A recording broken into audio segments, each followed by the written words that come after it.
Summarise the whole chapter for you. तो सबसे पहले फैराडे, ठीक है, इनका ज़्यादा कुछ नहीं है, इनने बस बोला था कि इलेक्ट्रिसिटी पार्टिकुलेट है। कैथोड रे डिस्चार्ज ट्यूब के बारे में कुछ कहा था कि कैथोड से एनोड में जाती है। कैथोड रेज पहली बात इनविजिबल है, फ्लोरेसेंट है, फॉस्फोरेसेंट है।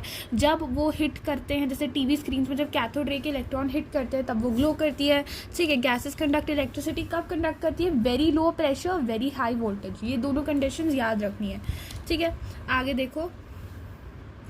देखो इसका डिविएशन इंपॉर्टेंट है कि जो कैथोड रेज हैं वो किसकी तरफ जाती हैं? वो पॉजिटिव टर्मिनल की तरफ जाती है। दूसरी चीज़ वो जो फॉलो करती हैं वो है कि वो साउथ पोल की तरफ जाती है। जब मैग्नेटिक फील्ड में होती है तो it in presence deviates like negative particles and basically deviates towards the south pole. J Thomson में E/m रेशियो याद रखो 1.75 इंटू 10⁻11 कूलाम पर kg। चार्ज बढ़ाओगे डिविएशन बढ़ेगा, मास घटाओगे डिविएशन बढ़ेगा, फील्ड बढ़ाओगे डिविएशन बढ़ेगा। मिलिकन ने क्या किया? ये कंटेनर यूज़ करके चार्ज ऑफ इलेक्ट्रॉन निकाला -1.6 इंटू 10⁻−19 कूलाम्ब। कैसे किया था? ऑयल ड्रॉप एक्सपेरिमेंट था। एयर जो है आयनाइज कर दी थी ऑयल ड्रॉप्स के ऊपर। जब वो आयंस के साथ कोलाइड किए तो उनके ऊपर चार्ज आ गया ऑयल ड्रॉप्स के ऊपर, और उसका रेट ऑफ फॉल मेजर करके, जो कि उसने इलेक्ट्रिक फील्ड की स्ट्रेंथ बढ़ा घटा के चेंज किया, ही फाउंड आउट कि सब जो है इंटीग्रल मल्टीपल का मल्टीपल है सब में जो चार्ज है, और फिर he found the basic charges -1.6 into 10⁻⁻19 coulomb. Proton का डिस्कवरर कोई क्लियर नहीं है, पर हम सोचते हैं कि रदरफोर्ड ने किया। दूसरी बात, E/m रेशियो जो है वो गैस पे डिपेंड करता है। इंटीग्रल मल्टीपल के डिफरेंट मल्टीपल्स रहता है अलग अलग ऑयल ड्रॉप्स में, बिकॉज यू नो कि प्रोटॉन जो है वो अलग अलग गैसेस में अलग अलग नंबर में रहता है। बेसिकली प्रोटॉन को आइसोलेट नहीं करते हैं हम, केवल उस गैस के इलेक्ट्रॉन निकाल देते हैं जब उसे आयनाइज करते हैं, और तब हमें मतलब बेसिकली पॉजिटिव चार्ज से हम अंदाज़ा लगाते हैं प्रोटॉन कितने हैं। Basically nucleus. शैड थे, न्यूट्रॉन डिस्कवर किया। देखो एक्स रेज जो रॉइंगटन ने डिस्कवर की, they are produce when electron strikes a dense metal anode. बहुत डेंस एनोड, देख रहे हो एनोड क्यों? बिकॉज ये भी अगेन इलेक्ट्रॉन जो है कैथोड से रिलीज होते हैं, कैथोड से जब रिलीज होते हैं एनोड की तरफ जाते हैं।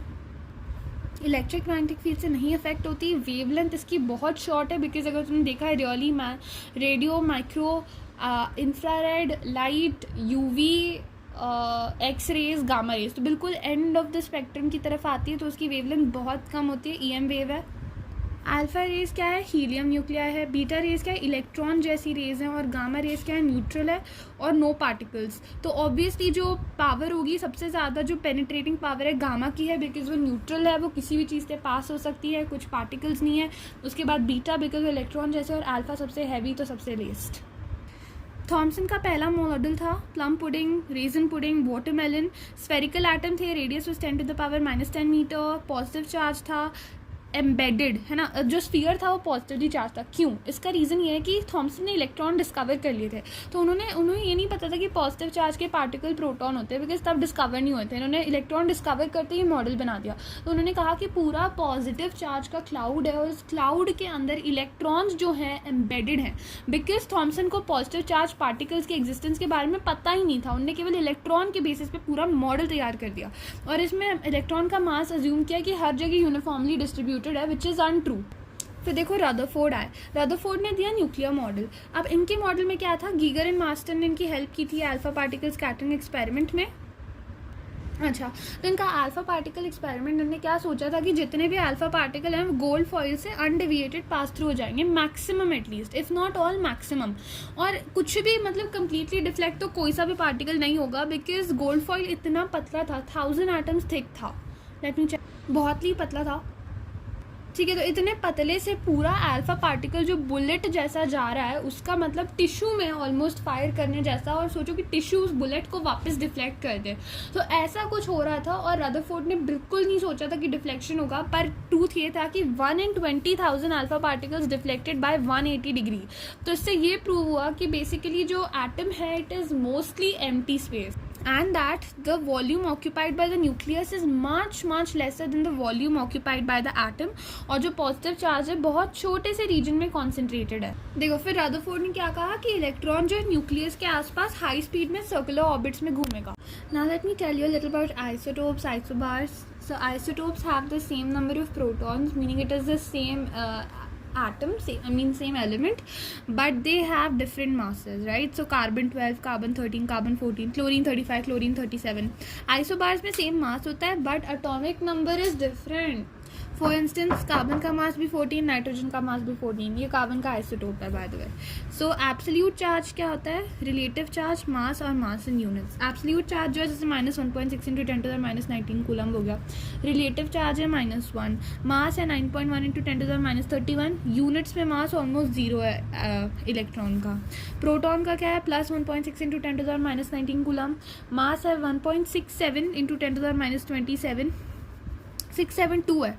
अप्रॉक्सीमेटली 1 ले लेते हैं, 1.007. और न्यूट्रॉन को हम 1.674 इंटू 10⁻27 अप्रॉक्सीमेटली 1.008 ले लेते हैं. आगे जो है हम देखेंगे आइसो इलेक्ट्रॉनिक. उसमें एटम, आयन, मॉलिक्यूल कुछ भी हो सकता है जिसके नंबर ऑफ इलेक्ट्रॉन सेम है. जैसे कार्बन मोनोऑक्साइड, कार्बन में कितने इलेक्ट्रॉन होते हैं बताओ? 6 होते हैं. बैलेंस नहीं, टोटल. ऑक्सीजन में टोटल कितने होते हैं? 8 होते हैं. तो इसमें 6 + 8 कितने हैं बताओ जल्दी? 14. इसमें क्या है? कार्बन में 6, नाइट्रोजन में 7 और एक माइनस चार्ज लगा है CN-. तो इसमें क्या है? 1 एक और आ गया. तो 6 + 7 + 1 14. तो 14 सेम. सो आइसो इलेक्ट्रॉनिक स्पीशीज. अब कुछ चीज़ें थी जिनकी वजह से बोर का मॉडल बना. तो इसमें पहला आता है ड्यूअल कैरेक्टर ऑफ रेडिएशन, दूसरा आता है एटॉमिक स्पेक्ट्रा. तो वेव नेचर ऑफ रेडिएशन कैसे पता चला? थर्मल रेडिएशन लॉ से, मैक्सवेल की थ्योरी से. अब ज़रा ये इलेक्ट्रोमैग्नेटिक स्पेक्ट्रम देख लो. इसमें क्या आती है? Radio waves, microwaves, infrared rays, light, UV, X ray, gamma rays. तो रेडियो में क्या आती है? रेडियो वेव्स देखो ज़रा, दिख रहा है या? सो रेडियो वेव्स में क्या आता है? ये लॉन्ग वेव्स होती हैं, ठीक है, बहुत लंबी लंबी वेवलेंथ की वेव्स होती है 10⁸ के ऑर्डर में. और इसकी फ्रीक्वेंसी देखो तो खाली 1 हर्ट्ज़. फिर यहाँ पे जब जाओगे गामा रेज के साइड में तो इसकी वेवलेंथ तो होती है 10⁻⁻16 मीटर्स के ऑर्डर में. और अगर फ्रीक्वेंसी देखो तो 10⁻24 हर्ट्ज़ के ऑर्डर में होती है. तो जब रेडियो से गामा की तरफ जाते हैं तो wavelength decreases but frequency increases. मतलब जो इसकी एनर्जी है वो इंक्रीज हो जाती है इस तरफ, इधर एनर्जी कम रहती है, बट यहाँ पे जो है वेवलेंथ डिक्रीजेज, फ्रीक्वेंसी इंक्रीजेज. ठीक है. एक और रिलेशन होता है V × लैम्डा = C. देखो V × लैम्डा = C कैसे हुआ? V को मान लो 1/T because frequency is 1/T. Lambda को मान लो मीटर पर सेकेंड बिकॉज 1/सेकेंड frequency. This is equal to what? Speed. यहाँ पे हम स्पीड ऑफ लाइट ले रहे हैं. ठीक है, क्लियर. यहाँ पे एक और चीज़ जो पूछते हैं विजिबल स्पेक्ट्रम में पूछते हैं, तो विबग्योर की तरफ में V में अगर आओगे तुम तो V में तुम देखोगे कि बेसिकली V में तुम्हें 400 नैनोमीटर मतलब बहुत कम वेवलेंथ वाला स्पेक्ट्रम लाइट कलर V है. ठीक है. और जब R तक जाओगे, रेड तक, तो 750 नैनोमीटर तक पहुंच जाओगे. तो 400 से लेके 750 तक ऐसे जाते हैं. ठीक है. बीच में यहाँ पे 500, ऑरेंज के आसपास 600. तो एक्चुअली रेड 700 के आसपास ही है, बट 400 से लेके 700 या 400 से 750, कभी कभी 360 से 750 ये विजिबल स्पेक्ट्रम की रेंज. अब वेव नेचर देखते हैं. इसमें पहले आता है ब्लैक बॉडी रेडिएशन. इसमें क्या होता है ना, ब्लैक बॉडी रेडिएशन जो है ये चीज़ें वेव नेचर एक्सप्लेन नहीं कर पाया. जब लाइट को हम वेव मानते थे तो वो क्लासिकल फिजिक्स थी. फिर ये चीज़ें जब एक्सप्लेन नहीं हुई तब क्वांटम फिजिक्स आई, जो हम आगे पढ़ेंगे. तो इसमें क्या हो रहा है? Black body radiation. ये क्या हो रहा है? Thermal equilibrium. ब्लैक बॉडी जो चीज़ है वो अपनी सराउंडिंग्स के साथ थर्मल इक्विलिब्रियम में रहती है बिकॉज जो 100% radiation it absorbs, it also emits the 100% radiation that it has absorbed. तो यहाँ पे उसका ग्राफ बनता है इंटेंसिटी वर्सेस वेवलेंथ का. तो लो इंटेंसिटी में क्या है? लो वेवलेंथ में कम इंटेंसिटी है, हाई वेवलेंथ में भी कम इंटेंसिटी है. तो this was a very weird thing about it. और जितना ज़्यादा ऊपर ग्राफ है तो उतना ज़्यादा टेम्परेचर. तो T2 is greater than T1 and both low and high intensities, high wavelengths correspond to low intensity. तो ये एक एनॉमलस बिहेवियर था. सेकंड चीज़ फोटो इलेक्ट्रिक इफेक्ट को एक्सप्लेन करना था कि कैसे अगर लाइट उसे स्ट्राइक करे तो इलेक्ट्रॉन इजेक्ट हो रहा है if it is not a particle. thirdly variation of heat capacity of solid as a function of temperature. तो हीट कैपेसिटी इसके फॉर्मूला में कहीं पे भी टेम्परेचर नहीं आता है बिकॉज इफ़ यू नो. ठीक है. तो समथिंग लाइक दिस हैपन्स. जब हीट कैपेसिटी हम लिखते हैं तो m कैंसिल हो जाता है, ΔQ/ΔT आता है. तो rate of change of heat इस तरीके से कुछ होता है. तो यहाँ पे जो टेम्परेचर है ΔT जो है हमारा जो टेम्परेचर है ये एक्चुअल में इन्वर्सली प्रोपोर्शनल है. बट क्या कहते हैं ना कि जिस बॉडी का टेम्परेचर ज़्यादा है उसकी हीट कैपेसिटी ज़्यादा होगी. तो this is actually little confusing and inexplicable कि क्यों ऐसा हो रहा है, क्यों टेम्परेचर बढ़ने पर हीट कैपेसिटी बढ़ रही है जब फॉर्मूला में कुछ और है. फिर next thing is line spectra of atoms. ठीक है. Atomic spectrum. Example of perfect black body क्या होगा, कार्बन ब्लैक एक आती है, उसकी BMW की कार भी है उस कलर की, और दूसरा जो है टूथ कैविटी, जहाँ पे मतलब लाइट गई तो बाहर नहीं आई। मैक्स प्लैंक ने कहा कि radiation is made of chunks of energy, मतलब एक बार वो गई तो मतलब it is made of like packets of energy. तो ब्लैक बॉडी की वॉल पे क्या थे, ऑसिलेटर थे जो कि उस चंक्स ऑफ एनर्जी को एब्जॉर्ब कर रहे थे, है ना।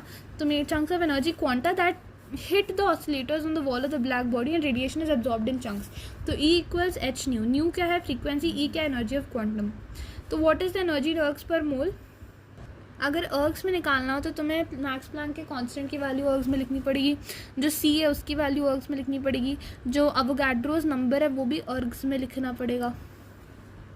एक्चुअली आई थिंक सो अर्ग्स जो है वो एक CGS यूनिट है, तो H की वैल्यू जो जूल्स पर मोल पर केल्विन है वो तो अर्ग्स में लेनी पड़ेगी, बिकॉज अर्ग्स जो है वो एनर्जी का यूनिट है, ठीक है। C की वैल्यू जो स्पीड ऑफ लाइट है वो मीटर पर सेकंड की जगह सेंटीमीटर पर सेकंड में ले लो, लैम्डा जो है वो सेंटीमीटर में ले लो, and then you will get the result in ergs. 1 erg is 10 to the power minus 7 joules, because if you remember force का यूनिट क्या था, फोर्स का यूनिट डाइन था, एंड वी न्यू कि 1 newton is equal to 10 to the power 5 dyne, है ना, because dyne छोटा unit है। तो फोर्स इंटू डिस्टेंस, तो फोर्स इंटू डिस्टेंस करोगे तो पता है कि फोर्स क्या है, 10 to the power 5 है, डिस्टेंस क्या है, 1 मीटर इज 100 सेंटीमीटर, तो 10 to the power 2, तो 10 to the power 7 ergs is equal to 1 joule, this is the unit. फिर यहाँ पे क्वांटाइजेशन कंडीशन है E इक्वल्स NH न्यू या NHC बाय लैम्डा या NH into wave number. Next will talk about photo electric effect. तो यहाँ पे क्या होता है कि ये आइंस्टीन ने दिया था, पहली बात जब बीम स्ट्राइक करती है और इलेक्ट्रॉन रिजेक्ट होता है कोई भी टाइम गैप नहीं होता है, number of electron rejected is directly proportional to intensity और ब्राइटनेस ऑफ लाइट। जब जो थ्रेशोल्ड फ्रीक्वेंसी है उससे जब ज़्यादा, जिससे जब सब कम होती है फ्रीक्वेंसी जो इंसिडेंट रेडिएशन की है, तो फोटो इलेक्ट्रिक इफेक्ट नहीं होता है। जब इक्वल होते हैं तो photo electric effect is present but kinetic energy is zero, and if it is greater than obviously photo electric effect is present and kinetic energy is not equal to zero. Threshold frequency देखो, इसके below electron reject नहीं होते, wave nature fail हो जाता है, because kinetic energy of electron does not depend on brightness of light, only frequency. Kinetic energy केवल frequency पे depend करती है। सबसे इंटरेस्टिंग बात है, जैसे रेड लाइट किसी भी ब्राइटनेस की इलेक्ट्रॉन रिजेक्ट नहीं करेगी, but yellow light low brightness की भी इलेक्ट्रॉन रिजेक्ट कर देगी, बिकॉज क्या है, विद ग्योर में देखो तो येलो की जो फ्रीक्वेंसी है वो रेड से ज़्यादा है, तो उसकी जो वो थ्रेशोल्ड फ्रीक्वेंसी को सरपास कर जाती है तो वो कर देगी रिजेक्ट, ठीक है। थ्रेशोल्ड एनर्जी या वर्क फंक्शन देखो, तो minimum amount of energy needed to eject electron is your threshold energy या work function. The energy supplied H nu is equal to H nu not plus half mv square, ठीक है। तो half mv square को H nu not minus H nu भी लिखते हैं। तो Einstein ने ये प्लैंक्स थ्योरी ऑफ क्वांटा को यूज़ करके ये चीज़ एक्सप्लेन की थी, और ये बहुत ही अच्छी चीज़ थी। वर्क फंक्शन जो है अगर तुम देखो तो कॉपर का जो है Ag से ज़्यादा है, का मैग्नीशियम से ज़्यादा है। मैं दिखाती हूँ तुम्हें पीरियोडिक टेबल। अब यहाँ पीरियोडिक टेबल में ध्यान से देखना, ठीक है। तो सबसे जो आगे जिससे इलेक्ट्रॉन निकालना सबसे मुश्किल है वो है कॉपर, जो कि यहाँ पे लोकेटेड है, ठीक है। तो कॉपर से नंबर 1 डिफ़िकल्ट है, कॉपर से इलेक्ट्रॉन निकालना बहुत ज़्यादा डिफ़िकल्ट है, उसका वर्क फंक्शन बहुत हाई है। कॉपर के बाद जाता है Ag। अंडरस्टैंडेबल कि सिल्वर का जो वर्क फंक्शन है वो कॉपर से कम है, ऑब्वियसली क्यों कम है, क्योंकि वो नीचे है, डाउन द ग्रुप है, इलेक्ट्रॉन ईजिली निकल जाएगा। फिर आता है यहाँ पे मैग्नीशियम, तो यहाँ पे जूम करो मैग्नीशियम, ठीक है, समझ आता है कि मैग्नीशियम जो है वो मतलब इस तरफ है और थोड़ा सा ऊपर है। If you look at this, तो रो में वो थोड़ा कॉपर और सिल्वर से ऊपर है ना, रो मीनिंग पीरियड में ऊपर है, ठीक है। तो ऑब्वियसली उससे थोड़ा डिफिकल्ट होना चाहिए, बट ऑल्सो सिंस वो इतना ज़्यादा लेफ्ट की तरफ है, उसमें इतना कम मतलब इफेक्टिव न्यूक्लियर चार्ज है, इसलिए वो इजीली निकल रहा है, ठीक है। तो थर्ड मैग्नीशियम। मैग्नीशियम से इजी है इलेक्ट्रॉन निकालना लिथियम से, लिटरली। लिथियम जो है तुम देख ही लो, लिथियम मतलब भले ही ऊपर है भले ही छोटा है, जो भी बात है भाई साहब, इतना ज़्यादा लेफ्ट की तरफ है, तो मतलब उसका ऑब्वियसली इफेक्टिव न्यूक्लियर चार्ज बहुत कम है ना। तो लिथियम जो है मैग्नीशियम के बाद आता है।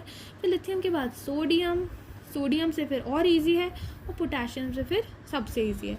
तो ये कंपैरिजन हम बनाते हैं। तो मतलब कॉपर से इलेक्ट्रॉन निकालना जो है मैग्नीशियम से भी डिफिकल्ट है। कई बार बच्चे कंफ्यूज जाते हैं, क्योंकि मैग्नीशियम जो है इस पीरियड में, कॉपर जो है नेक्स्ट पीरियड में, तो कैसे कॉपर में इजी हो गया। पर हाँ, ट्रूथ ये है कि कॉपर में जो है इलेक्ट्रॉन निकालना it is even easier than magnesium. नहीं, it is even more difficult than magnesium, because वो कितना इस तरफ है, मतलब इसमें चार्ज कितना है, कितने सारे इलेक्ट्रॉन है इसके अंदर, भले ही नीचे है पर इसमें इलेक्ट्रॉन इतने ज़्यादा है, इफेक्टिव न्यूक्लियर चार्ज इतना ज़्यादा है।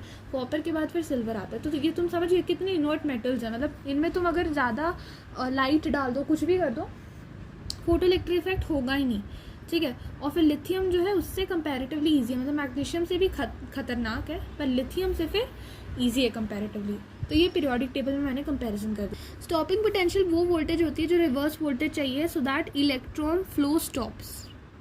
अब जल्दी से देखते हैं, energy of 1 mole of photons h new into 1 mole, power given अगर दे रखी है, ठीक है, और नंबर ऑफ फोटॉन्स एमिटेड पर सेकंड पूछ रहे हैं, क्या करोगे, पावर दे रखी है, लैम्डा दे रखी है, इमीडिएटली एनर्जी निकालो hc बाय लैम्डा करके। उसके बाद तुम्हें क्या पता है, नंबर ऑफ फोटॉन्स एमिटेड पर सेकंड क्या होता है, number of photons into energy क्या होती है, अपॉन टाइम पावर होती है, ठीक है। हर फोटॉन की energy, rate of energy power होती है। फिर उसको अगर तुम एनर्जी ऑफ 1 फोटॉन से डिवाइड कर दो तो तुम्हें पता चल जाएगा number of photons upon time, ये क्या हो जाएगी, number of photons upon time. Lambda दे रखा है, काइनेटिक एनर्जी दे रखी है, पर काइनेटिक एनर्जी दे रखी है जूल्स पर मोल में। वर्क फंक्शन पूछ रहे हैं, थ्रेशोल्ड वेवलेंथ पूछ रहे हैं। तो पहली बात तुम एनर्जी निकालोगे क्या करके, hc बाय लैम्डा। कैसे, बिकॉज उन्होंने लैम्डा दे रखा है। फिर उसके बाद energy for 1 mole of electron निकालो, because kinetic energy 1 mole electron की दे रखी है। तो इमीडिएटली मल्टीप्लाई कर दो 6.022 इंटू 10⁻23 से। फिर इसको क्या करो, टोटल एनर्जी जो तुमने निकाली है ना, जो तुमने 1 मोल की निकाली है माइनस काइनेटिक एनर्जी कर दो, तो तुम्हें 1 मोल की निकल जाएगी। वर्क फंक्शन 1 मोल इलेक्ट्रॉन का निकल जाएगा। अब एक इलेक्ट्रॉन का वर्क फंक्शन निकालने के लिए इसको 1 मोल से डिवाइड कर दो, तो फिर तुम्हें क्या, थ्रेशोल्ड वेवलेंथ क्या हो गई, इक्वल्स hc बाय लैम्डा। जो भी तुम्हें निकला है उससे जब तुम 1 मोल से डिवाइड करोगे इमीडिएटली तुम्हें थ्रेशोल्ड एनर्जी मिल जाएगी। और फिर उस एनर्जी को जब तुम hc बाय लैम्डा करोगे तो तुम्हें लैम्डा भी मिल जाएगा, ठीक है। वर्क फंक्शन जो है एक इलेक्ट्रॉन का निकालोगे तभी तुम्हें लैम्डा सही मिलेगा, ये याद रखना। अब एटॉमिक स्पेक्ट्रा की बात करते हैं। कंटिन्यूस स्पेक्ट्रा होता है जब सारे कलर्स एक दूसरे को मतलब टच कर रहे होते हैं, जैसे प्रिज्म का स्प्लिटिंग ले लो, रेनबो ले लो। देखो प्रिज्म जब लाइट स्प्लिट करता है तो सबसे कम जो लाइट बेंड होती है वो रेड कलर होती है। क्यों रेड सबसे कम बेंड होती है, बिकॉज तुम्हें एक बात पता है कि यहाँ पे रेड लाइट क्यों सबसे कम बेंड हो रही है, बिकॉज रेड लाइट जो है वो उसकी वेवलेंथ सबसे ज़्यादा है, तो उसे बेंड करना सबसे मुश्किल है, तो रेड लाइट सबसे कम बेंड होती है। पर्पल लाइट सबसे ज़्यादा बेंड होती है, ठीक है, बिकॉज उसकी वेवलेंथ सबसे कम है तो उसको बेंड करना सबसे ईजी है। जिसकी वेवलेंथ सबसे ज़्यादा है उसको बेंड करना सबसे डिफिकल्ट। ये हो गया कंटिन्यूस स्पेक्ट्रा। तुम्हें ये भी आता कि सारे कलर्स जो है टच हो रहे हैं। एमिशन स्पेक्ट्रा, एब्जॉर्प्शन स्पेक्ट्रा में कुछ कुछ चीज़ें गायब रहती है। एमिशन स्पेक्ट्रा क्या होता है, जब एक एक्साइटेड जो एटम है, सब्सटेंस है, वो जब एनर्जी एमिट कर रहा है तो लाइट स्प्रेड कंटिन्यूसली नहीं होती, क्योंकि कुछ कुछ एनर्जी जो है वो no continuous spread of light as it emits light only at specific wavelength and dark spaces between them are present. केवल कुछ ही वेवलेंथ जो उसने एब्जॉर्ब की थी वो वही चीज़ें एमिट करता है, तो उसने सब कुछ तो एब्जॉर्ब किया नहीं है, तो जो जो उसने नहीं एब्जॉर्ब किया उसमें ब्लैक स्पेसेस दिखते हैं, उसमें तुम्हें लाइट नहीं दिखेगी, तो इसीलिए उसका स्पेक्ट्रा जो होगा वो कंटिन्यूस नहीं होगा, वो लाइन स्पेक्ट्रा होगा एमिशन में। एब्जॉर्प्शन में क्या होता है, again spectrum of light emitted by a substance that is emitted energy, मतलब कोई सब्सटेंस जिसने ऑलरेडी एनर्जी एमिट कर रखी है, तो उसके अंदर जो बची हुई एनर्जी थी वो जब certain lambda of lights are absorbed and they leave dark space, मतलब लाइट में से थोड़ी थोड़ी जो चीज़ें हैं वो एब्जॉर्ब हो जाती है, तो फिर जो बचता है स्पेक्ट्रम उसमें स्पेसेस होती हैं, डार्क स्पेसेस, तो ये दोनों स्पेसेस क्या है, लाइन स्पेक्ट्रा है। स्पेक्ट्रोस्कोपी से क्या पड़ता है, एमिशन पढ़ते हैं, एब्जॉर्प्शन स्पेक्ट्रा दोनों पढ़ सकते हैं। अब यूजेस क्या होते हैं लाइन स्पेक्ट्रा के, फिंगरप्रिंट ऑफ एटम, देखो नए एटम्स डिस्कवर कर सकते हैं, बिकॉज सबका स्पेक्ट्रा क्या है, एमिशन स्पेक्ट्रम बहुत यूनिक है। और रॉबर्ट बंसन ने क्या किया था, लाइन स्पेक्ट्रा यूज़ करके rubidium, caesium, thorium, indium, gallium, scandium, इन सब को आइडेंटिफाई किया था। और हीलियम को भी सन में पता है किसने डिस्कवर किया था, स्पेक्ट्रोस्कोपी से डिस्कवर किया था। लाइन स्पेक्ट्रम ऑफ हाइड्रोजन की बात करते हैं जो सबसे सिंपलेस्ट है। इसमें फॉर्मूला आता है 1 by lambda is equal to wave number, ठीक है, this is equal to 109677 into 1 by n1 square minus 1 by n2 square. अब ये जो n1 है ना, ये n फाइनल होता है, because n final is always a small number. जैसे फोर्थ शेल से जो है सेकंड शेल में कूद के आ रहा है, या फिफ्थ शेल से फर्स्ट शेल पे आ रहा है, बिकॉज हमेशा जो कोई भी इलेक्ट्रॉन है वो स्टेबिलिटी की तरफ बढ़ता है। फर्स्ट शेल में वो ज़्यादा स्टेबल है कंपेयर टू फिफ्थ शेल, तो हमेशा जो n फाइनल होगा उसकी वैल्यू कम होगी। तो अगर 1/2, 1/1, 1/3 हो तो ऑब्वियसली ये वैल्यू जो है ज़्यादा होगी कंपेयर टू दिस वैल्यू, तो इसका रिजल्ट पॉजिटिव आएगा। तो तुम्हें ये याद करके चलना है कि इसकी पूरी टर्म का रिजल्ट जो है पॉजिटिव आना चाहिए। Lambda wavelength is never negative, wavelength is literally distance और measure of something, it can never be negative, तो ये हमेशा पॉजिटिव आना चाहिए। इसलिए जो n फाइनल है वो पॉजिटिव नंबर होगा, n मतलब छोटा नंबर होगा, और n इनिशियल जो है बड़ा नंबर होगा। तो मतलब ऑब्वियसली ये एन फाइनल है, ये एन इनिशियल है। तो हमारी अलग अलग सीरीज़ होती है, Lyman, Balmer, Paschen, Brackett, Pfund. तो लाइमन में क्या होता है कि n1 N final is equal to 1, मतलब कोई भी जो इलेक्ट्रॉन है वो किसी भी शेल से कूद के फर्स्ट पे अगर आएगा, अगर फर्स्ट शेल में आएगा तो उसको हम कहेंगे लाइमन सीरीज़ का पार्ट। लाइमन सीरीज़ हमेशा यूवी रीजन में लाई करती है, ठीक है। तो लाइमन सीरीज़ के जो भी होता है मतलब यूवी में होते हैं। क्यों? बिकॉज एक बात ये देख लो कि लाइमन जो है वो बिल्कुल सबसे लो एनर्जी लेवल में आ रही है, सबसे स्टेबल स्टेट में आ रही है, जिसकी सबसे लोएस्ट एनर्जी है। तो lowest energy implies high, lowest energy implies इसका एक्चुअली यूवी में होने का एक रीज़न है। देखो अगर तुम इसकी हाईएस्ट एनर्जी देखो, लाइमन सीरीज़ की हाईएस्ट एनर्जी देखो तो क्या होती है hc/λ, जहाँ पे वेवलेंथ सबसे कम है। तो जब ये सेकंड शेल से फर्स्ट शेल में आता है तो इसकी वेवलेंथ सबसे कम होती है। Is that right? सबसे कम वेवलेंथ जब ये छोड़ता है, जब ये सेकंड से फर्स्ट में आता है, तो बिल्कुल ही मतलब वेवलेंथ का ज़्यादा रिलीज़ होता ही नहीं है ना। तो इसकी हाईएस्ट एनर्जी स्टेट जो होती है वही होती है जब ये सबसे कम वेवलेंथ रिलीज़ करता है। तो अगर तुम उस सिचुएशन को देखो, ओके आई मेस्ड अप, देखो हाईएस्ट एनर्जी कब रिलीज़ होती है? जब इन्फिनिटी से ये n इक्वल्स 1 में आता है। जब n इक्वल्स इन्फिनिटी से n इक्वल्स 1 में आएगा तो this is known as highest energy, ठीक है। n इक्वल्स इन्फिनिटी से n इक्वल्स 1 हाईएस्ट है ना। तो n इक्वल्स इन्फिनिटी से n इक्वल्स 1 में जब आती है तो ये हाईएस्ट एनर्जी होती है और इसे हम कहते हैं शॉर्टेस्ट वेवलेंथ। तो हाईएस्ट एनर्जी तो हो सकता है शायद यूवी में हो जाए, ठीक है। बट हम क्या देखते हैं? हम लोएस्ट एनर्जी देखते हैं। हम देखते हैं कि लोएस्ट एनर्जी किस रीजन में फॉल कर रही है, और जिस रीजन में वो फॉल कर रही है उस रीजन को हम अपना रीजन कह देते हैं। तो लोएस्ट एनर्जी कब होगी? जब ये n इक्वल्स 2 से n इक्वल्स 1 में आएगी। तो इसकी लोएस्ट एनर्जी क्या होगी? इसकी लोएस्ट एनर्जी होगी 1/n, फाइनल है 1, तो 1 square 1/1 square minus 1/4, because 1/2 square is this, तो 0.75 आ जाएगी। 0.75 something will be it's lowest energy. But जब हम किसी और स्पेक्ट्रा की, जैसे बाल्मर की बात करें, तो बाल्मर की लोएस्ट एनर्जी क्या होगी? जब वो n इक्वल्स 3 से n इक्वल्स 2 में आएगा उसकी लोएस्ट एनर्जी होगी। तो उसकी क्या एनर्जी आएगी? उसकी लोएस्ट एनर्जी आएगी 1/n इक्वल्स फाइनल क्या है? n इक्वल्स 2 है तो 4 माइनस 1/9, ये 0.11 है, ये 0.25 है, तो अबाउट 0.14 समथिंग आएगी। तो तुम देख रहे हो कि लोएस्ट एनर्जी इसकी ज़्यादा है, इसकी लोएस्ट एनर्जी भी कम है। अब ज़्यादा एनर्जी का मतलब क्या है? फ्रीक्वेंसी ज़्यादा। क्यों फ्रीक्वेंसी ज़्यादा? Because energy is h/nu। तो अगर फ्रीक्वेंसी ज़्यादा है तो तुम्हें पता है कि हमारे 3 ही रीजन होते हैं, यू नो, माइक्रो, रेडियो, इन सबको तो छोड़ ही दो, radio, micro, infrared, light, UV और आगे एक्स और गामा। तो इनको छोड़ो बिकॉज ये बहुत ही आगे निकल गए। आई लव यू को देखो, इंफ्रारेड, लाइट और यूवी रेस को देखो। तो यूवी रेस जो है इसमें सबसे हाईएस्ट एनर्जी है, मतलब ये कौन से स्पेक्ट्रम है? यूवी में। तो यहाँ पे आता है लाइमन। अब बाल्मर अगर तुम देखोगे तो बाल्मर जो है विजिबल में आ जाता है, क्योंकि ये लाइमन जो है बिल्कुल मतलब यूवी के बॉर्डर पे है। बिकॉज इसकी शायद हाईएस्ट एनर्जी जो होगी, नहीं, इसकी जो हाईएस्ट एनर्जी होगी वो तो हो सकती है यूवी में, बस इसकी लोएस्ट एनर्जी भी यूवी में, इसलिए Lyman is in UV but border line UV, ठीक है। फिर बाल्मर जो है वो लाइट है, विजिबल स्पेक्ट्रम में है, और बाकी फिर बाल्मर, पास्टन, ब्रैकेट, पफंड, ये सब क्या है? इंफ्रारेड रीजन में है। क्लियर? ठीक है।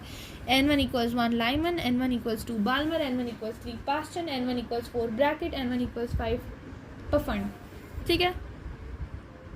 हमेशा अगर हम इन्फिनिटी से अगर 1 पे आएंगे तो हम बहुत एनर्जी रिलीज़ करेंगे, बिकॉज इन्फिनिटी पे कितना अनस्टेबल होता है इलेक्ट्रॉन और 1 पे कितना ज़्यादा स्टेबल होता है। तो जब इन्फिनिटी से 1 पे आते हैं हम बहुत ज़्यादा मैक्सिमम एनर्जी रिलीज़ करते हैं, और जब मैक्सिमम एनर्जी छोड़ते हैं तो लोएस्ट वेवलेंथ होती है।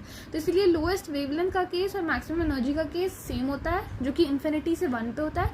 बट हाईएस्ट वेवलेंथ और लोएस्ट एनर्जी जब सेकेंड से फर्स्ट ऑर्बिटल में आओगे तो तुम्हारी एनर्जी तो होगी सबसे लोएस्ट और वेवलेंथ होगी सबसे highest. Now will do Bohr's model for hydrogen atom. So bore के पोस्टुलेट्स केवल हाइड्रोजन और हाइड्रोजन लाइक स्पीशीज के लिए। तो electron moves around nucleus in circular path which is called orbit, stationery state, allowed energy state, कुछ भी बोलते हैं। Energy in orbit doesn't change continuously, केवल जब मूव करता है एक ऑर्बिट से दूसरे। V is equal to delta E/h, angular momentum is I omega which is equal to N V R. तो ये क्वांटाइज्ड है. M V R is equal to N H by 2 pi. तो N में जो है 1 2 3 4 कुछ भी आ सकता है गिवन एनर्जी स्टेट. अब अलग अलग चीज़ें होती है. पहली होती है रेडियस ऑफ स्टेशनरी स्टेट. तो radius of stationary state is equal to N square into A naught. N जो है वो ऑर्बिट है, ए नॉट जो है वो कांस्टेंट है. तो n square into A not. A not क्या है 52.9 पिकोमीटर्स. तो n square into A not, क्योंकि hydrogen and hydrogen like atoms जब आता है तो it becomes n square upon z. ठीक है, 52.9 into n square upon z picometres for hydrogen like atoms. And for hydrogen z is equal to 1. E n is equal to minus R H into 1 by N square. This is for one state, but if you take delta E it will become 1 by N final square minus 1 by N initial square. This is Rydberg's constant. This is actually a different constant because इसमें जो है ये are नहीं है. इसकी value 10677 नहीं है जो यहाँ पे हमने पढ़ा था. 10677 109,677 1 2 3 4 5 1 लाख इसकी वैल्यू नहीं है. हाँ, 1 लाख वैल्यू नहीं है. ये जो है ये एक्चुअल में Rydberg constant divided by Planck's constant या कुछ है. Because 10 to the power 5 upon 10 to the power 26 क्या होता है, कुछ और है. ये वो जो था 1 लाख सेंटीमीटर में था, सेंटीमीटर इनवर्स में था. इसको अगर मीटर में बदलना है क्या करोगे, 100 से मल्टीप्लाई करोगे ना. बिकॉज मीटर में मतलब सेंटीमीटर को 100 से डिवाइड करना होता है तब मीटर में जाता है. तो यही करोगे. 10 to the power 7 मीटर आता है. ठीक है, तो 10 to the power 7 metre inverse जो है ये रिडबर्ग कांस्टेंट की एक्चुअल में वैल्यू है ना. तो ये 10 to the power 7 metre inverse को जब हम 10 to the power 26 से डिवाइड करते हो, यानी 7 अपॉन 10 to the power 26 जब करते हो क्या आता है, 10 to the power -19 कुछ आता है ना. अब -19 जब हम इसके कांस्टेंट वगैरह कंसिडर करते हैं तो ये 2.18 इंटू 10 to the power -18 हो जाता है. तो ये जो है अलग है, ये Rydberg constant divided by H है. यहाँ पे ये जो आर बाई एच आता है कुछ और चीज़ है. ठीक है, तो 2.18 into 10 to the power -18 joules इसकी वैल्यू आती है. और ये नेगेटिव में, क्यों नेगेटिव में, because more negative means more attraction. मतलब वो ज़्यादा न्यूक्लियस से चिपका है. जितना कम नेगेटिव उतना कम अट्रैक्शन. तो energy is less negative for greater N. जब एन ज़्यादा बढ़ता है तो एनर्जी क्या हो जाती है, लेस नेगेटिव हो जाती है. बिकॉज 1/4 स्क्वायर 5 स्क्वायर, तो ये इसकी वैल्यू क्या हो जाती है, मैग्नीट्यूड वाइज इसकी वैल्यू कम हो जाती है. तो ये जो है नेगेटिव एक्चुअली कम हो जाता है. इसमें क्या बोलते हैं, -2 is greater than -1 only in atomic structure. ठीक है, मैथ्स में ये नहीं होता है कि -2 -1 से बड़ा है. यहाँ पर हम केवल मैग्नीट्यूड कंसिडर करते हैं. एक्चुअल में एनर्जी अगर 2 है, 1/2 है, एनर्जी अगर 2 है वो 1 से ग्रेटर है मैग्नीट्यूड वाइज, तो माइनस साइन हम केवल एक रिप्रेजेंट कर रहे हैं कि ये न्यूक्लियस से अट्रैक्टेड है, ये न्यूक्लियस के अंदर है. एक्चुअल में वो माइनस साइन की कोई सिग्निफिकेंस नहीं है मैथमेटिकली. वो केवल एक केमिस्ट्री फिजिक्स में हम बताना चाहते हैं कि न्यूक्लियस से अटैच्ड है, इसलिए माइनस साइन लगा रहे हैं. इसलिए जितना ज़्यादा बड़ा नंबर उतनी ज़्यादा एनर्जी. और अगर माइनस साइन उसके सामने लगा है तो इट डजंट मीन कि -2 will become less than -1. No, 2 will be greater than 1. Only -2 मतलब कि उसकी एनर्जी ज़्यादा है, -1 में उसकी एनर्जी कम है. ऐसे समझो. ठीक है, एनर्जी इज इक्वल टू 0 जब हो जाती है मतलब हाइड्रोजन एटम क्या होगा, आयोनाइज्ड हो गया. ये मैक्सिमम एनर्जी है. एनर्जी 0 से बढ़ नहीं सकती है. 0 मतलब कि एटम इज आयोनाइज्ड. इन्फिनिटी है, n is equal to infinity, तब ये E is equal to 0. Atom से इलेक्ट्रॉन बाहर जा चुका है, ये इसका मतलब है. जब वो न्यूक्लियस के पास आता है तो energy is emitted and it is lowered, hence it is negative sign. है ना, न्यूक्लियस के पास आके एनर्जी क्या होती है, लोअर हो जाती है, नेगेटिव हो जाती है ना. तो ये बात है इसमें मेनली. ई एन तुम्हें पता है -2.18 into 10 to the -18 into Z square by N square. Energy जो है बहुत एक्साइटेड है, इसलिए सब कुछ स्क्वायर में, Z square N square. Obviously जैसे जैसे एटॉमिक नंबर बढ़ता है एनर्जी बढ़ती है. जैसे जैसे एटॉमिक जो रेडियस है या फिर जो शेल नंबर है वो बढ़ता है, वैसे वैसे एनर्जी घटती है. ठीक है, आर एन की वैल्यू देख लो, एन स्क्वायर अपॉन जेड आ रहा है. वेलोसिटी भी आती है. वेलोसिटी की वैल्यू आती है 2.18 वही into 10 to the power 6 into Z by N metre पर सेकेंड. ठीक है, जेड बाई एन यहाँ पे कोई मतलब अगेन एन के साथ जो है वेलोसिटी भी कम होती है. बिकॉज जैसे जैसे वो दूर जाता है उसको कम एनर्जी पुट इन करनी पड़ती है, कम एफर्ट पुट इन करनी पड़ती है to be able to stay stable. है ना, तो इसलिए उसकी वेलोसिटी कम हो जाती है, एनर्जी कम हो जाती है. ओवरऑल काइनेटिक एनर्जी भी डिक्रीज हो जाती है. You're aware of that. है ना, तो वेलोसिटी जो है वो भी प्रिंसिपल क्वांटम नंबर की inversely proportional, positive charge nucleus की डायरेक्टली प्रोपोर्शनल. अब यहाँ पे अगर लाइन स्पेक्ट्रा को थोड़ा देखा जाए तो delta E delta E is equal to R C H. ये एक्चुअल में Rydberg constant divided by Planck's constant मुझे लगता है. बेसिकली ये वाला जो कांस्टेंट है ना, ये जो हम आर सी एच जो भी लिख रहे हैं, ये एक्चुअल में R H upon H C है. जो ये R H upon H C आता है, ये रिडबर्ग कांस्टेंट आता है, समझे. तो ये अलग है. 2.18 into 10⁻18 is actually Rydberg constant into H C. जब इस चीज़ को हम एच सी से डिवाइड करते हैं तो हमें ये वाली वैल्यू मिलती है, समझे. तो यहाँ पे अगर ये जूल्स में करोगे, delta is equal to 2.18 into 10⁻18 into n final square minus actual में energy is emitted when electron goes from high orbit to low orbit and energy is absorbed when electron goes from low orbit to high orbit. चलो guys, अब मैं limitation of Bohr's model बताती हूँ.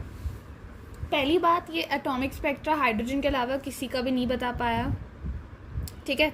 Helium तक का भी नहीं explain कर पाया. बहुत सारे मतलब डबलेट्स, जैसे 2 क्लोजली स्पेस स्पेक्ट्रल लाइंस या ट्रिपलेट्स है ना, इनको नहीं एक्सप्लेन कर पाया. और जो जीमन इफेक्ट है, splitting of spectral lines in magnetic field, या फिर स्टार्क इफेक्ट हो गया जो इलेक्ट्रिक फील्ड में स्प्लिट होता है, ये दोनों ही ये नहीं एक्सप्लेन कर. Now there are 3 things here that we should know. Energy in electron volts. तो काइनेटिक एनर्जी होती है +13.6 into Z² electron volt. Potential energy -2 into 13.6 into Z² electron volt. And total energy in दोनों का सम करके -13.6 into Z² आती है. तो अगर ये +x है तो ये -2x है, ये -x है. टोटल एनर्जी जो है नेगेटिव ऑफ काइनेटिक एनर्जी है एक तरीके से, ठीक है. उसके बाद जो है डिब्रॉय वेवलेंथ आई. तो dual nature of behaviour de Broglie ने दिया, तो उन्होंने कहा lambda equals h/mv is equal to h/p. मतलब कोई भी ऑब्जेक्ट जो मोशन में है उसकी एक वेवलेंथ भी होगी. ना लेट्स से तुम्हें क्वेश्चन दिया जहाँ पे उन्होंने तुम्हें काइनेटिक एनर्जी दे दी और मास दे दिया, वेवलेंथ निकालने को कहा. तो kinetic energy equals half mv² से v की वैल्यू निकाल लो, फिर उस वैल्यू को तुम पुट कर दो h/mv में, because you know m you know v. अगर तुम्हें वेवलेंथ दे दी, ठीक है, और मास पूछ रहे हैं, फोटोन बता दिया, तो तुम्हें पता है h क्या है, लैम्डा तुम्हें पता है, v तो तुम क्या लोगे, स्पीड ऑफ लाइट लोगे. अब हाइजेनबर्ग्स अनसर्टेनिटी प्रिंसिपल देखो. नो डेफिनेट पाथ और trajectory of electron as it is determined by both location and velocity. कोई डेफिनेट पाथ नहीं होता, कोई ट्रजेक्टरी नहीं होती, बिकॉज वो दोनों लोकेशन और वेलोसिटी पे डिपेंड करती है. Principle is only valid for microscopic objects that are in motion. Delta V dot delta X is greater than और इक्वल टू h/4πm. ये फॉर्मूला आता है. डेल्टा वी क्या है, तुम्हारी वेलोसिटी है. एक्चुअल में momentum into position is greater than और इक्वल टू h/4π आता है, बट सिंस मास कांस्टेंट है हम उसे उस साइड ले जा सकते हैं. This is very small for milligram sized objects also. ये जो डेल्टा वी और डेल्टा एक्स आता है, हम दोनों चीज़ें एक साथ नहीं बता सकते हैं, ये इसकी एक स्पेशलिटी है, ठीक है. तो जब छोटे ऑब्जेक्ट्स होते हैं मच लार्जर फॉर स्मॉल, जैसे इलेक्ट्रॉन जैसे ऑब्जेक्ट्स होते हैं, तो उनमें delta we by dot delta x बहुत कंसिडरेबल वैल्यू आती है. बट बहुत बड़े ऑब्जेक्ट्स में इसकी बहुत छोटी वैल्यू आती है, नेग्लिजिबल सी आती है. जैसे delta V dot delta X is equal to h/4πm. Electron के लिए निकालना है तो h की वैल्यू डालो, 4 into pi into mass of electron डाल दो, तुम्हें पता चल जाएगा कि उसका delta V dot delta X क्या है. Now if we try to find the location of electron with 10 to the power -8 uncertainty, then velocity's uncertainty will be. The uncertainty principle जो है प्रिसिजन में इसका कोई भी मतलब है नहीं, ये कुछ भी मतलब मीनिंगलेस लिमिट सेट करता है प्रिसिजन के लिए. तो it is not nice to say कि ये बहुत प्रिसाइज रिजल्ट है और whatever. So large that both fixed orbits not have position and momentum. अच्छा एक सेकंड रुको, मैं बताती हूँ. यहाँ पे क्या करोगे तुम्हें ये बता दिया कि 10 to the पावर -8 जो है अनसर्टनिटी पोजीशन की है, ठीक है. इलेक्ट्रॉन विद 10 टू द, यहाँ से हमने निकाल लिया था कि h/4πm की वैल्यू 10 टू द पावर -4 है इलेक्ट्रॉन के लिए. बस ये वैल्यू डालो, divide by 10 to the power -8, आ गई वेलोसिटी की uncertainty. It is 10 to the power 4 metre पर सेकेंड.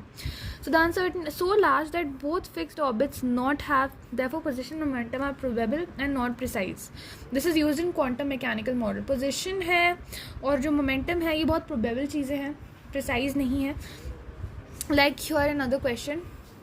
देखो इस क्वेश्चन में तुम्हें मास दे दिया है, स्पीड दे दी है और बोला speed can be measured with accuracy of 2%. तो डेल्टा एक्स क्या है, क्या करोगे, अनसर्टनिटी इन स्पीड 2% है तो 2/100 इंटू 45, 0.9 मीटर पर second is the delta we value. बस सब कुछ डाल दो इक्वेशन में, डेल्टा एक्स मिल जाएगा। Reasons for failures of Bohr model, क्यों फेल हुआ ये मॉडल? पहली बात, हेजनबर्ग प्रिंसिपल ड्यूअल नेचर दोनों को कॉन्ट्रडिक्ट करता है ना। जैसे ये क्वेश्चन देखो यहाँ पे, बहुत ही डिफरेंट क्वेश्चन है। इसमें पूछ रहे हैं de Broglie wavelength in second Bohr orbitals. अब बोर ऑर्बिट मतलब हाइड्रोजन के सेकंड ऑर्बिट में पूछ रहे हैं। तो पहली बात जो यहाँ पे देखते हैं कि आर एन निकाल लेंगे हम n स्क्वायर इंटू 52.9 करके, तो 211.6 पिकोमीटर्स आ गया। अब M V R is equal to N H by 2 pi पता है, एन की वैल्यू 2 पता है, M V R is equal to H by pi होगा। यहाँ से एच की वैल्यू M V R into pi, H की एक और वैल्यू हम निकाल सकते हैं एक और इक्वेशन से। क्या equation? Lambda equals h by m v, तो m v lambda is also equal to H.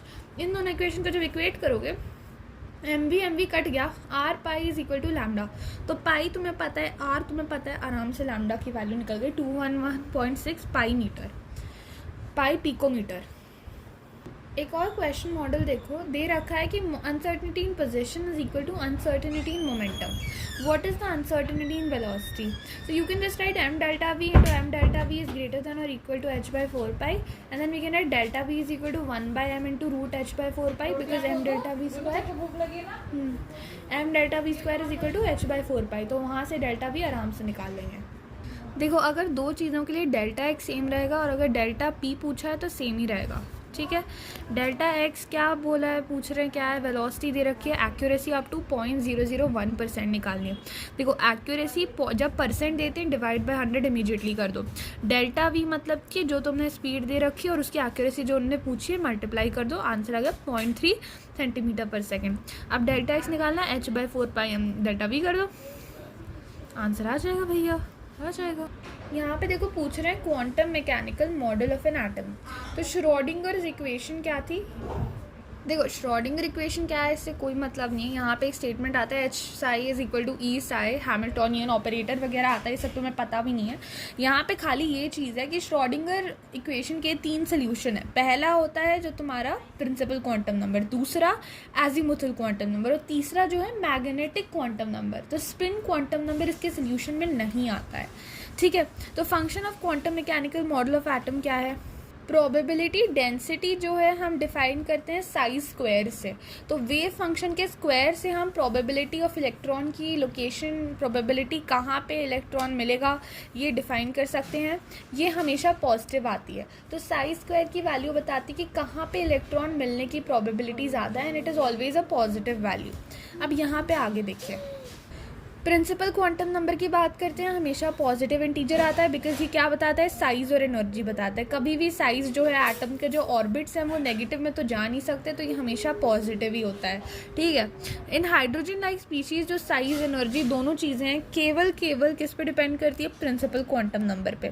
अब आइडेंटिफाई शेल आइडेंटिफाई करता है, नंबर ऑफ ऑर्बिटल्स कितने होते हैं, n स्क्वायर। ये कहाँ से आया, यू माइट बी वंडरिंग, मैं बताती हूँ कैसे आया। देखो अगर तुम फर्स्ट शेल देखो तो उसमें क्या है, केवल 1s ऑर्बिटल रहता है, तो 1 स्क्वायर क्या है 1, और 1s ऑर्बिटल में कितने ऑर्बिटल हैं, 1, तो ये ट्रू है। सेकंड शेल में 2s और 2p आते हैं, तो 2s में 1 ऑर्बिटल है, 2p में 3 ऑर्बिटल हैं, तो अगर देखो तो टोटल 4 ऑर्बिटल हैं। सेकंड के स्क्वायर में क्या आता है, 4 ऑर्बिटल्स, फॉर्मूला से भी 4। थर्ड में क्या आता है, 9 होने चाहिए, तो देखो 3s, 3p के 3, 3d के 5, सम इज 9, तो ये वैलिड है। Number of subshells in nth shell is n, this is also true. Like second shell में 2s है 2p है, थर्ड शेल में 3s है 3p है 3d है, तो बिल्कुल जितने n हैं उतने ही सब शेल भी होंगे उस शेल में। Next is azimuthal quantum number और l, और ऑर्बिटल क्वांटम नंबर और सब्सिडियरी क्वांटम नंबर। सो ये बताता है 3D शेप ऑर्बिटल की और उसकी एनर्जी भी बताता है। एनर्जी केवल हाइड्रोजन आटम में n बताता है, बाकी यहाँ पे ये दोनों बताता है। ये सेकेंडरी कैरेक्टर एनर्जी कंसिडरेशन है। तो यहाँ पे L is always greater than और equal to 0 and is greater than और नहीं इज लेस देन और इक्वल टू n-1। तो n से एक वैल्यू कम में L की वैल्यूज आती, कैसे, जैसे n की वैल्यू अगर लेट्स से 1 है तो इसकी केवल 0 पॉसिबल वैल्यू है, मतलब फर्स्ट शेल में केवल तुम्हारा 0 s सब शेल प्रेजेंट है। 0 का मतलब होता है s। जब n की वैल्यू 2 है, इसकी वैल्यू 0 और 1 पॉसिबल है। क्या क्या प्रेजेंट है? 0 मतलब s, 1 मतलब p। थर्ड शेल में 0 1 2 पॉसिबल है बिकॉज 3 से पहले, तो इसमें s p d तीनों प्रेजेंट है, समझे। g और h भी आता है, पर g and h are imaginary, समझ गए। ये एक ऑर्बिटल होता है, इसके अंदर ये सबशेल क्या होते हैं? सबशेल होते हैं s p d f g h, ये सब सबशेल्स होते हैं, ठीक है। फिर आता है मैग्नेटिक क्वांटम नंबर। अच्छा, कितने ऑर्बिटल होते हैं एक सबशेल में? इसका फॉर्मूला होता है 2l+1। जैसे s में कितने ऑर्बिटल हैं, तो उसका l 0 है, 2 × 0 + 1 1, 2 × 1 + 1 3, तो ये दिस इज़ वैलिड ऑल्सो। पर ये कुछ फॉर्मूला की ज़रूरत नहीं है बिकॉज तुम्हें पता ही है s में 3 होते हैं, d में कितने हैं। अभी कभी उन्होंने g में पूछ लिया, उन्होंने बोल दिया कि फोर्थ जो g आता है उसमें तुम बताओ क्या है, तो g का l क्या है? 4, तो 2 × l 8 + 1 9, सो उस केस में ये formula will be used, otherwise इसका कोई प्रैक्टिकल यूज़ नहीं है। फिर मैग्नेटिक ऑर्बिटल क्वांटम नंबर की बात करते हैं, ml, ठीक है। It gives us information about the spatial orientation of the orbital with respect to the standard coordinate axes. For any subshell 2l+1 ml values are possible. 2l+1 जो है उतने orbitals भी होते हैं, और 2l+1 जो है उतने मैग्नेटिक ऑर्बिटल क्वांटम नंबर भी होते हैं। तो 2l+1 ml values are possible. It is the number of orbitals per subshell. तो अभी मैंने कहा, अभी आ गया फॉर्मूला। ये देखो, इसका परफेक्ट एग्जाम्पल आ गया। 0 जब l की वैल्यू है तो m की वैल्यू 0 है, बिकॉज m की वैल्यू क्या है? 2l+1, 1s ऑर्बिटल, 0 से 1, एक सेक। 2 × 0 + 1 0, एक ही वैल्यू पॉसिबल है। जब n की वैल्यू 1 है तब इसकी 2l+1, 2 × l इज़ व्हाट? 1 + 1 3, तो 3 वैल्यूज पॉसिबल है, -1 0 + 1, तो 3p ऑर्बिटल्स, 5d ऑर्बिटल्स, ऐसे पता लगता है, ठीक है। फिर आता है इलेक्ट्रॉन स्पिन क्वांटम नंबर, जो श्रोडिंगर की इक्वेशन के सोल्यूशन नहीं है, पर ये भी होता है कि इलेक्ट्रॉन जो अपनी एक्सिस में स्पिन करता है उसका मोमेंटम जो है उसके 2 ओरिएंटेशन होता है, +½ -½ ये 2 स्पिन स्टेट्स होती हैं, जैसे स्पिन अप स्पिन डाउन बोलते हैं, तो इसीलिए इनके 2 आते हैं। हर ऑर्बिटल में 2 ऑपोजिट स्पिन के ही इलेक्ट्रॉन रहते हैं। जैसे विच ऑर्बिटल इज n = 2 l = 1, तो इसको 2p कहते हैं, है ना। n = 5 l = 3, 5 है, ऐसे एग्जाम्पल दे दिए यहाँ पे। अब शेप ऑफ ऑर्बिटल्स की बात करते हैं। देख लो भाई साहब, शेप ऑफ ऑर्बिटल्स क्या है? देखो, नोडल सर्फेसेज नोड्स कहते हैं। शेप ऑफ ऑर्बिटल्स देखते हैं, इसमें नोडल सर्फेसेज या नोड्स आते हैं। तो जहाँ पे प्रोबेबिलिटी ऑफ फाइंडिंग इलेक्ट्रॉन 0 है उसे नोडल सर्फेस कहते हैं, ठीक है। General formula for total number of nodes is n - l - 1। ये एक्चुअली तुम्हें स्फेरिकल नोड्स देती है। Number of angular nodes is l, total nodes is n - l - 1 + l - l - l n - 1, answer है, ठीक है। अब यहाँ पे 4 ग्राफ्स हैं, देखो ये क्या है? Distance versus probability. तो 1s का ग्राफ ये आता है क्योंकि 1s में कितनी टोटल नोड्स है? n - 1 1 - 1 0 नोड्स है, तो इसका बस ऐसा ग्राफ आता है, मतलब टचिंग सा आता है, बट एक्चुअल में ये किसी भी एक पॉइंट पे इंटरसेक्ट नहीं करता है, बस टच करके निकल जाता है बिकॉज नंबर ऑफ नोड्स है 0।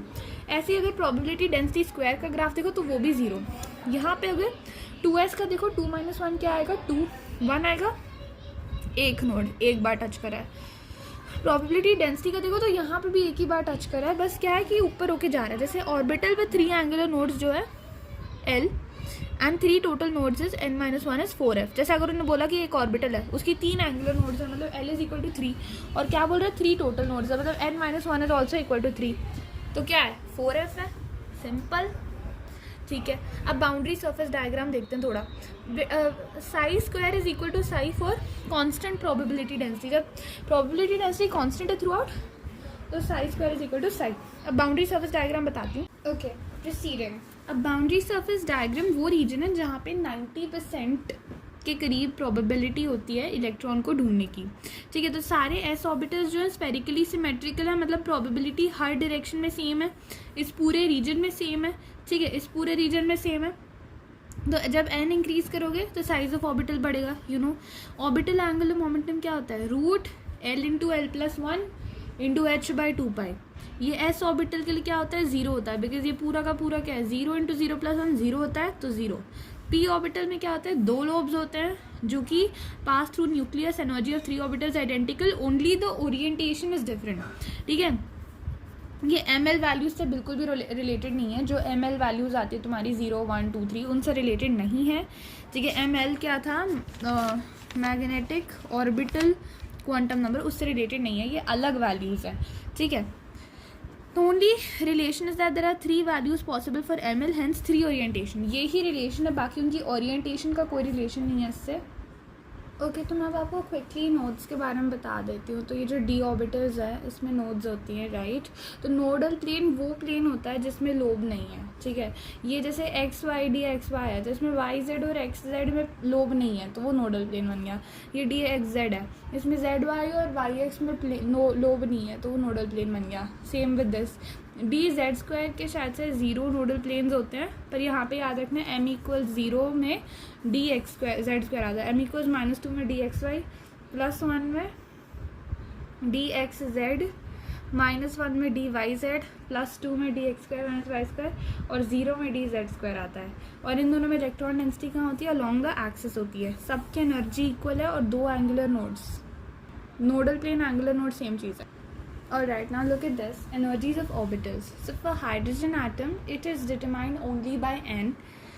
तो हाइड्रोजन एटम में क्या होता है? 1s से ज़्यादा 2s, 2s 2p का बराबर, उससे ज़्यादा 3s, फिर 3p 3d 3s तीनों का बराबर। तो केवल n पे डिपेंड करती है energy for hydrogen atom, because हाँ हाइड्रोजन के लिए यही है, ठीक है, केवल n पे डिपेंड करती है।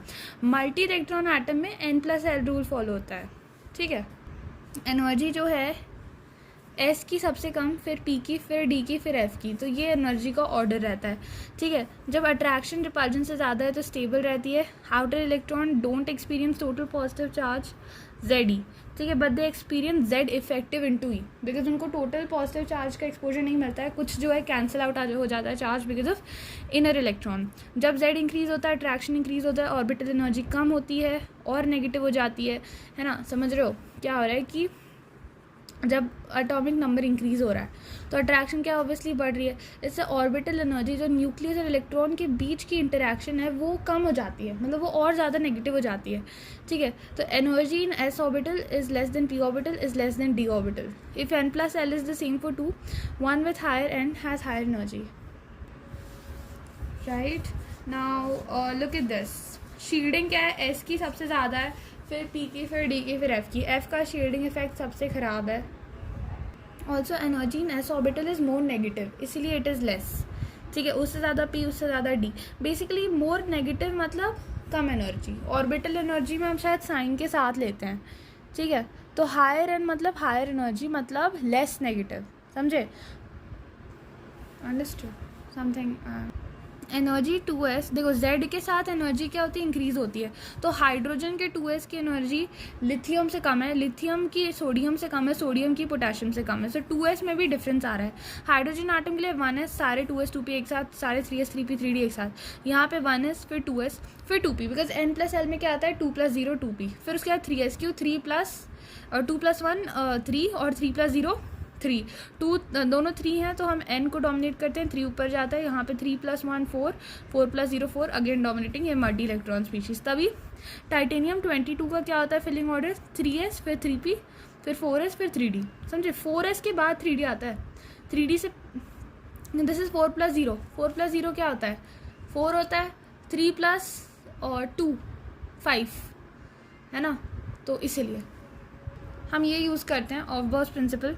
कैसे आता है? 1s, फिर 2s, फिर 2p, फिर 3s, फिर 3p, फिर 4s, फिर 3d, फिर 4p, फिर 5s, फिर 4d। तो मतलब इस तरीके से जाता है ऑफ-बॉक्स प्रिंसिपल। बेसिकली हम 1s 2s 2p 3s 3p 3d 4s 4p 4d 4f 5s 5p 5d 5f 6s 6p 6d ऐसे लिख लेते हैं, और फिर उसके बाद हम एरोज बनाते जाते हैं। तो जैसे जैसे तुम एरो बनाओगे तुम्हें फिलिंग ऑर्डर मिल जाएगा। तो ये बहुत ही अच्छा प्रिंसिपल है और ये मोस्टली काम करता है। यहाँ पे देखो क्या हो रहा है? ns आ रहा है, फिर n-2f फिल हो रहा है, उसके बाद n-1 d फिल हो रहा है, और उसके बाद np फिल हो रहा है। तो ये मतलब इस तरीके से जाता है, समझे? अब hunts rule of maximum multiplicity देखो, 6s के बाद 6p नहीं आता, 6s के बाद 4f, फिर 5d, फिर 6p। अब हंट रूल देखो, pairing of electron and degenerate orbital doesn't take place till each orbital has got 1 electron each. In p orbital pairing starts with entry of 4th electron, 6th electron in d and 8th electron in f. This is because half filled and fully filled degenerate orbitals are more stable due to symmetry. Hund rule में ये है कि pairing start नहीं होती जब तक सारे fill ना हो जाए, है ना।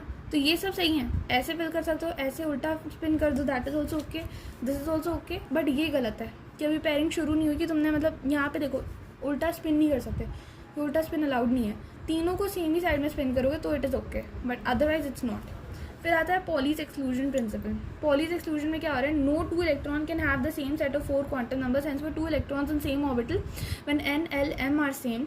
ठीक है, तो ये डेफिनेट ऑर्बिटल की बात कर रहे हैं, तो ms should be opposite spin. So maximum number of electron in a shell is what 2n², because एक शेल में मैक्सिमम नंबर ऑफ ऑर्बिटल्स कितने थे, n² थे, राइट। एक शेल में n = 1 2 3 में मैक्सिमम नंबर ऑफ ऑर्बिटल्स कितने थे, n² थे, तो n² × 2 तुम्हें मैक्सिमम नंबर ऑफ इलेक्ट्रॉन दे देगा, है ना, बिकॉज एक ऑर्बिटल में 2 इलेक्ट्रॉन होते हैं। इलेक्ट्रॉनिक कॉन्फ़िगरेशन तो तुम सभी को पता है ना।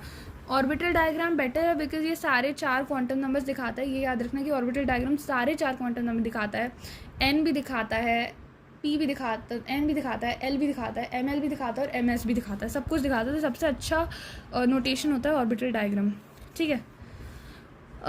It is not necessary that all noble gas electrons are core electron. The one with highest n in noble gas configuration are also valence. जैसे अगर noble gas के कोई इलेक्ट्रॉन्स हाईएस्ट n में कंट्रीब्यूट करे तो वो भी वैलेंस इलेक्ट्रॉन बन जाते हैं। जैसे यहाँ देखो, क्रोमियम 24 में क्या है, argon 4s1 3d5 exceptional, copper 29 में आर्गन 4s1 3d10 एक्सेप्शनल। ये 2 एक्सेप्शनल कॉन्फ़िगरेशन है। Element with z greater than और equal to 112 are not fully authorized and named, and elements after uranium are all short lived and artificial. तो uranium के बाद जो elements होते हैं ना, ट्रांस यूरेनियम कहते हैं, और वो सारे शॉर्ट लिव्ड आर्टिफिशियल ही हैं। 112 के बाद अच्छे से नेम भी नहीं किया तुमने, अगर देखा होगा मेंडेलिवियम 101 से स्टार्ट हो गया, उससे ही मतलब नेम्स खराब हो गए, बढ़िया। Anyway, why completely filled and half filled are more stable. पहली बात सिमेट्री, सेकेंड बात एक्सचेंज एनर्जी, है ना। तो एक्सचेंज एनर्जी तुम्हें पता है क्या होती है, व्हेन 2 or more इलेक्ट्रॉन और same spin are present they tend to exchange their position. This releases energy. More the exchange energy, more is the stability. This is the basis of Hund's rule. Why electron prefers parallel spin, यही reason है। 1 2 3 4 5 5 है, exchange ये 1 2 3 4 के साथ exchange करेगा, ये 1 2 3 के साथ एक्सचेंज करेगा, ये 1 2 के साथ करेगा, 1 के साथ करेगा, तो 4 + 3 + 2 + 1 10 आ गए, ठीक है। Hence to summarize why they are fully more stable is small shielding, है ना। फुली हाफ फिल्ड में शील्डिंग कम होती है, ठीक है। नेक्स्ट बात, कूलम्बिक रिपल्जन भी कम होती है और एक्सचेंज एनर्जी भी कम होती है। शील्डिंग ज़्यादा होगी तो बाहर के इलेक्ट्रॉन भाग जाएंगे, अनस्टेबल होगा, रिएक्ट करता रहेगा। शील्डिंग ज़्यादा होगी तो ज़्यादा स्टेबल होगा, मेक सेंस ना। अच्छा, यहाँ पे देखो एक फॉर्मूला आया, एंगुलर मोमेंटम इन D orbital √L × L+1 × H। ये फॉर्मूला याद रख लो, √L × L+1 H, ये एंगुलर मोमेंटम का फॉर्मूला है। तो यहाँ पे √6H आ जाता है। ये फॉर्मूला जिसको नहीं पता वो ये ज़िंदगी भर करता है, वो नहीं निकाल पाएगा। देखो, मैक्सिमम वैल्यू ऑफ m क्या होती है, -L से +L, तो ये वैल्यू परमिटेड नहीं है। m = -3 is not possible for L = 2, ये भी याद रखना। Number of unpaired electron in N2+, एक अनपेयर्ड इलेक्ट्रॉन है, ठीक है, 2p का। Cu+ has how many electron in outermost shell, Cu+ के आउटर मोस्ट शेल में कितने इलेक्ट्रॉन है। So for outermost shell we need to count all 3s2 3p6 3d10 सब काउंट करना है, केवल 3d10 नहीं। आर्गन के जो 3s2 3p6 है ना, ये भी काउंट करना है, तो 18 आएगा। तो कॉपर प्लस में क्या आएगा, 18 आ रहा है, ठीक है। So with this we are done with atomic structure. काफ़ी बड़ा चैप्टर था but we are done finally.